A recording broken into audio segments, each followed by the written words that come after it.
the streams. We're going to be live momentarily. Everybody wait for the streams to be live. There's Twitch, there's Facebook, and YouTube. Okay, Twitch, Facebook, YouTube, double Facebook. Okay, let's open this. We're going to hear feedback. Everybody wait for the streams to be live. There's Twitch. Okay. So we got a tight little group today because we're following up on an unusual Tuesday to make our arancini. Essentially, it's leftover risotto, chilled overnight, usually stuffed with something, and then fried and breaded and fried. There's also the Roman version called supli al telefono, which is essentially a pear-shaped version of the same thing. Arancini is more prodigious or more popular in the US, and simply making a round ball is a little bit easier. So what we're going to do is I'm going to stuff mine with something. So I know, Amy, you made mushroom risotto and Yael made a vegan risotto. Mine is in the fridge. I'm going to get mine out of the fridge because I wanted it to be cold. And as you can see, it's solid. Overnight, it just gets hard. And that's what you want. I let it sit a little bit more on the stove. It'll loosen up because there's basically there's some fat in there, and the stock, the gelatin in the stock is tight, but that'll loosen up when it cooks. So that's a good thing, and it'll have a little creaminess in the middle. So what we want to do is we want to prep two different stations. We're going to make a breading station, which requires some all-purpose flour. I use little mini half pans here, or quarter pans, and just a little bit of flour for the amount that I'm doing. That's probably a quarter cup or maybe a little bit more, and then I spread it out. For breadcrumbs, as I mentioned yesterday, you can use regular breadcrumbs or panko flakes. The difference is going to just basically result in texture. Panko gives it that Japanese sort of jagged texture to it, whereas the regular breadcrumbs are going to be smooth. It's more traditional to use the regular ones, but it comes out great with panko.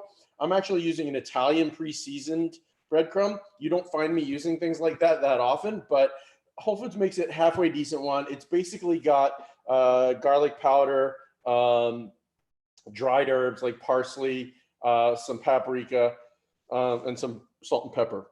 If you don't use a seasoned one, then I would go ahead and put those things in it, specifically garlic powder, and some salt. I wouldn't put Parmesan cheese in this because when you deep fry it, the cheese will get burnt. The other thing I'm going to do is I'm going to get my oil going.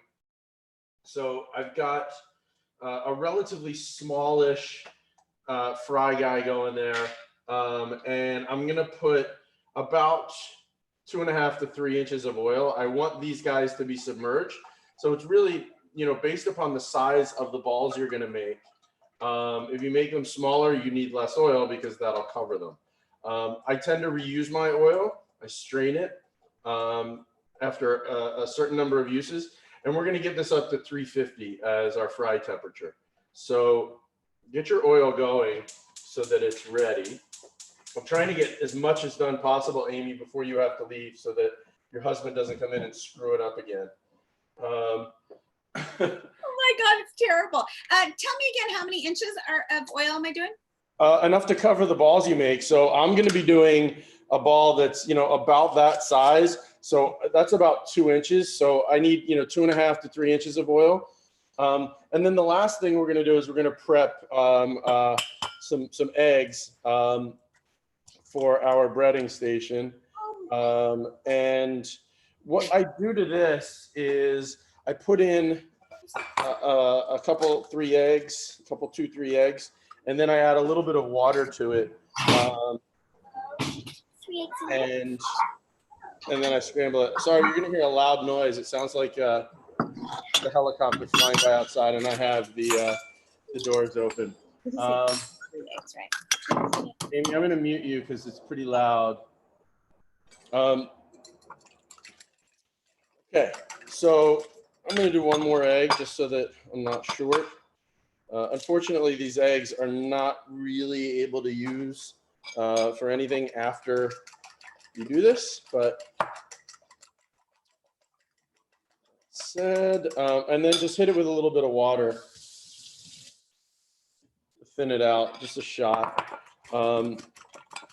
Make sure you scramble it and break it up, because what you don't want is when you're breading stuff is gloppy sections of white hanging onto it. You want it pretty well incorporated. And then I'm going to have a fork for each of my stations. The reason that I use flat things for the dry ingredients is that when I'm making a ball, I can shake them and roll them easier than if it were in a round receptacle. Now, here's the key. Oh, and I also, so I'm making, I have risotto Milanese that I made last night, and I am going to make it stuffed with a little bit of my ragu bolognese that we made last week, and I froze. The reason that I froze it is that it's easier to work with when you start adding it in, because a loose sauce would be harder to form around. So the object here is to take an amount of, this might actually be a little big. Let me see if I've got a smaller scooper that I can use. I do. This one's slightly smaller, but it doesn't have a functioning scoop thing. So I'll probably not fill this, but I'm going to use this. So the technique here is you take out a portion of what you want, and that's about a good sized ball. You want to wet your hand a little bit so it doesn't stick. It's like matzo balls that way. So that's approximately the size of the ball that I'm going to be doing there. That's about a golf ball. And then what I'm going to do is I'm going to flatten it in my hand. And as I flatten it, I'm making a big dimple in the middle there. And I'm going to take a little bit of the stuffing. Now, I'm doing the meat sauce. You could also do cheese, a mozzarella or a provolone or some sort of a soft cheese. So I put the filling in there, and then I'm going to gradually wrap this around so that the filling is encumbered, and then I'm going to just put a little bit on top so that it seals it. And you want to make sure that you have your initial ball flat enough so that you have enough to wrap all the way around the filling. And then it's going to get sealed like that. And then another seal will happen when you roll it. So you're going to go flour, egg, and then breadcrumb. So you want to make sure that you get, and you see how easy it is when I have my flat device there. I'm going to do one more like that so we can all follow along. Again, about the size that I'm looking for there. Going to make a nice dimple in it. I'm going to take some of my filling, put that in there, and then with the right size dimple, you should be able to fold over and around. And then if you need just a little spot to cover, you want to try to get it so that it's equally surrounded by your rice. Takes a little practice, but it's also forgiving when you do the breading here, because the breading creates the seal. It gets sticky, so you may have to rinse your hands off multiple times. And I'm going to make a bunch of these while you guys catch up, unless you're already caught up. Again, big thumb, flatten. See how I've got it spread out pretty well there and almost to my palm, but enough to be a barrier on the other side. I put my filling in there. It's that much filling. And then I fold up the sides. This one will go, I don't even think I need any extra. And then it's sealed in. And then I go about giving it a nice round shape. And hit it in the flour. So let's do a few more of these. Amy, we might be able to get you in under the wire. I'm saying it's, if the oil comes up and is hot. Not that I don't love Tommy. I mean, I'm at 236 right now, so we're good. All right.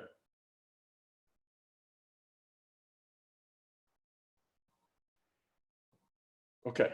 Let's do one more after this. And then we can make this, it'll be a short day for sure. So I'll have 5 of these and then I'll do the rest after the stream. Okay, one more. For anybody who's not paying attention.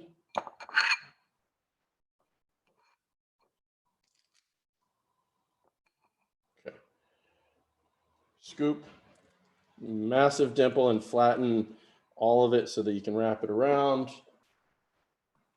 A wedge of your filling, enough to give it a pop. It's not necessary to have like a significant percentage of your thing be the filling.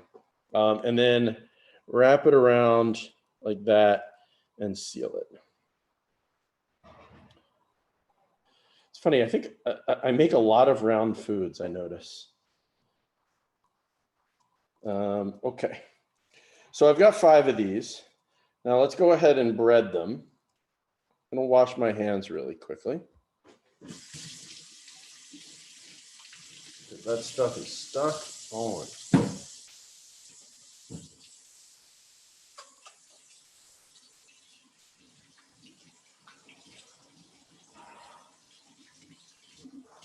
Okay. So my oil, checking on the temperature, I'm at 275. It'll be at 350 soon. So we're in good shape over there. All right, so getting flour on all of them. As I said, easy when you've got a flat surface here. You can roll them and get them floured up. Then use your hand. Just make sure they're fully coated because the flour creates essentially a quick batter that the egg combines with and adheres to, and then allows it to form a crust. And then ultimately, when you put your breadcrumbs on it, that seals the whole deal. Okay, so floured and then egg. This is a very traditional breading technique. Depending on what you're making, if you're making chicken parm or other such things, or any sort of a cutlet, you can do it once, you can do it twice if you want a double thick breading. And then roll it in your breadcrumb. If you use forks, it avoids getting it all over your hands. Do a circular motion like that, and voila, we've got a fully breaded ball there. And when the oil is hot, I'm just gonna pop that in. And ladies and gentlemen, that's arancini. It's super easy. It's a great way to. So awesome. What's that? So awesome. So easy. It is so easy, and there's such a yummy treat. I often serve them. Oops, I dropped it. I often serve them as appetizers or finger foods, or snacky sort of things in parties, dinner parties, past hors d'oeuvres. If you're doing that, if you're fancy like that. Yael, I know you're fancy like that. She is a dinner party queen. Girl knows how to entertain. Okay. I will bread these 5, and then the oil should be ready. We'll go over, deep fry them, and we'll get Amy out of here by 5:30. Tommy will be thrilled. He was Cool. he was so horrified that he had to do work. That he thought he was going to be shamed again. Not that you shamed him, but his performance was shameful. So if anybody who's watching, Tommy took over key lime pie. Amy had to do it over again. He wound up making key lime parfaits. Which were delicious. Key lime parfaits are delicious, but the key lime pie was amazing. Tommy's talented at many other things. One of the best backpackers I know too. The guy's like a billy goat. Skinny as skinny can be. Somehow the man has strength of an ox and the endurance of a distance runner. Yet he doesn't work out. I mean, does no exercise. Okay.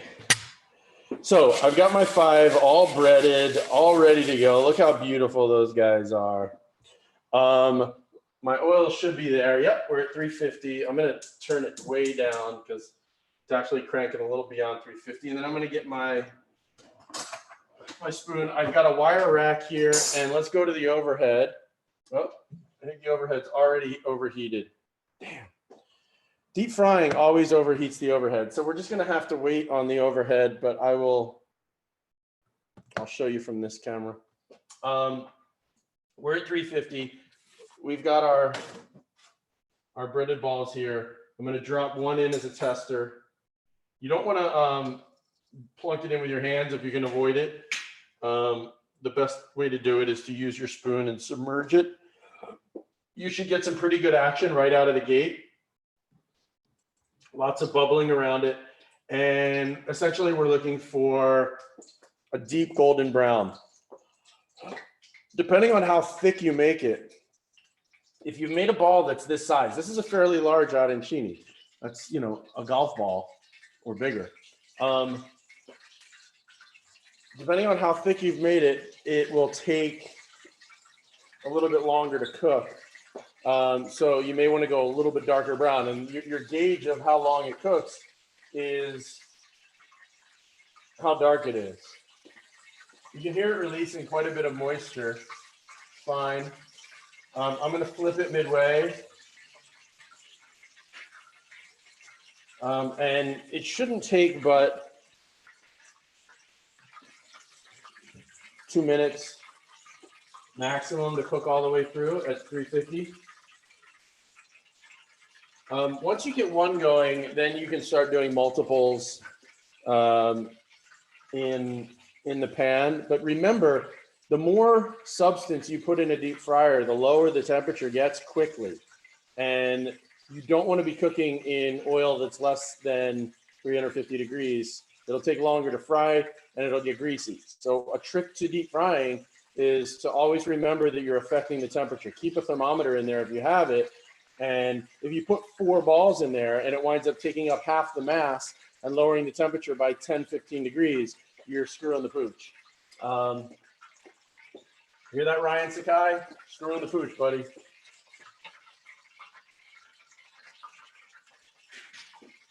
I see you, the one who should be here cooking with us, Sakai. Yes, where is Ryan Sakai? Where is Ryan Sakai? It's like, who is John Galt? Where is Ryan Sakai?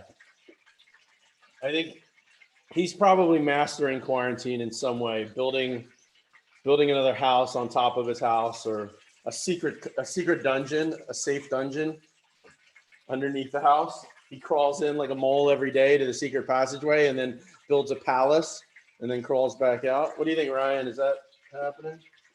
Okay, so this is done. And I'll bring it over to you to see. I'm just gonna let it dry off on the rack for a second. And then I can get the others going. I'll put it on a plate so we can cut it open and you can see the inside. So if you go to any Italian deli market, you can see right here, this is what we're looking for. Aim. So this is If I cut into it. Is it this? Is this what we're like? Let me see. Is it cooked already? Yeah. Nice. So I'm going to cut one open here, and you can see it should be steaming hot inside. You can see the smoke coming off of it, and then there's my little ragu ball that got nestled in the middle. And it's creamy. It's so tasty. That's how you make arancini. I don't know if I need to fry any others up. I wanted to get Amy out by 5:30. You're amazing. Ryan says that sounds about right as far as what he's working on. We love you, Ryan Sakai. So that's arancini. This was just an add-on cooking demo. Wendy, you're hungry. Come on down and I will feed you. I have a place for you right here. There's a plate. So bring it, Wendy. That's arancini. The objective here is make amazing risotto, always make too much, refrigerate it, and then get creative the next day. Throw cheese in it, because if you throw cheese in it, I did the meat, which is more traditional. If you throw cheese in it, you get the cheese pull, right? And to do that, you cut up your cheese into a block and then cube it. And you filled your ball around the cube. And just make sure that your cheese is super cold. You could even freeze it if you want. But the trick to doing it with cheese is to take, bigger than a pea, and wrap around that and fry it, and you'll get an extra little special surprise in there. But that's it. So I'm going to leave you all. Awesome. No questions? Everybody's good? So easy. I haven't tried them, but they're so good. Enjoy it. Post pictures when you're done. Well, I gotta post my pictures. And as always, much love. Love you, Adam. My sweethearts. Bye-bye.